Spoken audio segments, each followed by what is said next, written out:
연중 제31주간 화요일에 보내드리는 오늘의 강론, 부산교구 순교성지 사목 한건 도미니코 신부의 강론을 들으시겠습니다. 오늘 복음은 루카복음 14장 15절에서 24절까지의 말씀입니다.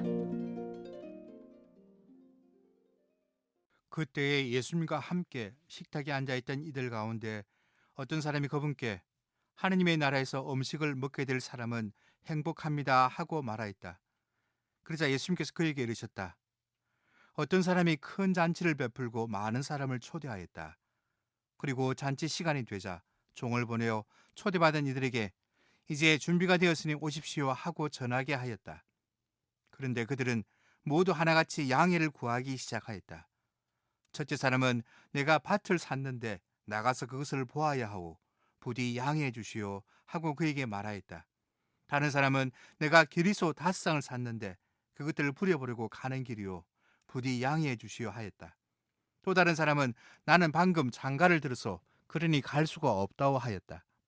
종이 돌아와 주인에게 그대로 알렸다. 그러자 집주인이 노하여 종에게 일렀다. 어서 고을의 한 길과 골목으로 나가 가난한 이들과 장애인들과 눈먼이들과 다리 저는 이들을 이리로 데려오느라. 얼마 뒤에 종이 주인님 분부하신 대로 하였습니다만 아직도 자리가 남았습니다 하자 주인이 다시 종에게 일렀다. 큰 길과 울타리 쪽으로 나가 어떻게 해서라도 사람들을 들어오게 하여 내 집이 가득 차게 하여라. 내가 너에게 말한다. 처음에 초대를 받았던 그 사람들 가운데에서는 아무도 내 잔치 음식을 맛보지 못할 것이다. 오늘 일독서 빌립비서 말씀은 그 유명한 그리스도 찬가입니다. 그리스도의 본성과 업적을 간결하게 요약한 이 찬가는 놀랄만큼 발전한 초기의 그리스도론을 우리에게 보여줍니다. 이 찬가는 그리스도께서 스스로 자신을 낮추시는 하강 과정과 하나님에 대해 중심으로 성격되는 상승 과정으로 양분됩니다. 예수님의 삶의 요약과도 같은 참 깊고 아름다운 찬가입니다. 그리스도께 대한 우리의 신앙 고백이 되고 삶의 좌표가 되는 찬가입니다. 어떻게 하면 그리스도의 찬가에 드러나는 예수님처럼 아름답고 기품 있는 인생을 살 수 있겠습니까? 주님의 초대에 늘 성실히 응답할 때입니다. 오늘 복음에서 주님의 초대를 거부한 사람들은 참 좋은 기회를 놓쳤습니다. 바로 유대 지도자들을 가리키지만 오늘날 역시 많은 이들이 주님의 초대에 응하지 않습니다. 탐욕과 이기심에 눈이 가려 삶의 무엇이 본질인지를 모르기 때문입니다. 복음에서 초대받은 이들은 모두 하나같이 양해를 구하고 초대에 응하지 않았습니다. 실제 그 양해의 내용만 보면 이해할 만합니다. 우리 역시 누구의 초대를 받았는데 사정이 생기면 양해를 구하고 정중히 거절하는 것이 맞습니다. 밭을 샀으면 밭에 나가보는 것이 당연하고 기리소를 샀다면 그 소를 잘 샀는지 부려보는 것도 자연스러운 일입니다. 더군다나 방금 결혼했다면 신혼여행을 떠나는 것은 인정해줘야 합니다. 그런데 그 모든 것을 포기하고서라도 가야 할 잔치집이 생겼습니다. 하나님 나라의 잔치상이 준비되었던 것입니다. 그 잔치에 초대받은 것이 영광이요 기쁨입니다. 그 앞에서 무슨 핑계가 필요합니까? 더 좋은 것, 지금까지 갈망하던 하나님 나라가 눈앞에 주어졌는데 왜 망설여야 합니까? 그런데 요즘 자기가 누리고 있는 세상이 더 좋다고 그것을 어떻게 놓고 가라 하십니까? 라고 반문하는 사람도 생깁니다. 그러나 구원의 문은 모든 사람에게 열렸지만 주님의 자녀라고 구원을 받는 것은 아닙니다. 주님의 초대에 이러저러한 핑계를 갖는 한 구원의 잔치에 참여할 수 없습니다. 그러니 무엇이 우선인지를 잘 분별해야 하겠습니다.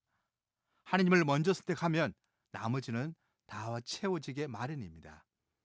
그러나 사사로운 정 때문에 세상적인 것을 선택하면 더 큰 기회를 놓치고 맙니다.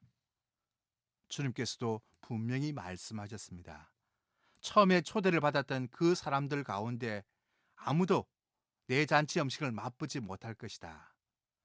결국 처음 초대받았던 사람들은 재산과 사업상의 관계, 결혼이라는 핑계거리로 말미암아 구원의 문 앞에서 멀어졌습니다. 우리도 이미 예수님께서 준비하신 잔치에 초대받았습니다.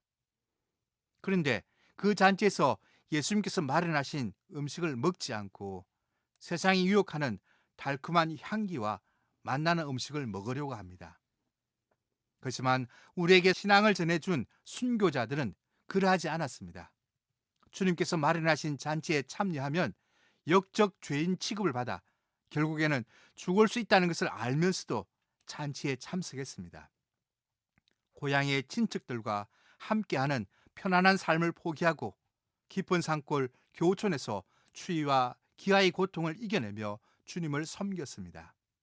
그러다가 교촌이 발각되어 체포되었을 때 주님께서 마련해 주신 음식으로 용기를 내어 신앙을 전가하며 순교하셨습니다.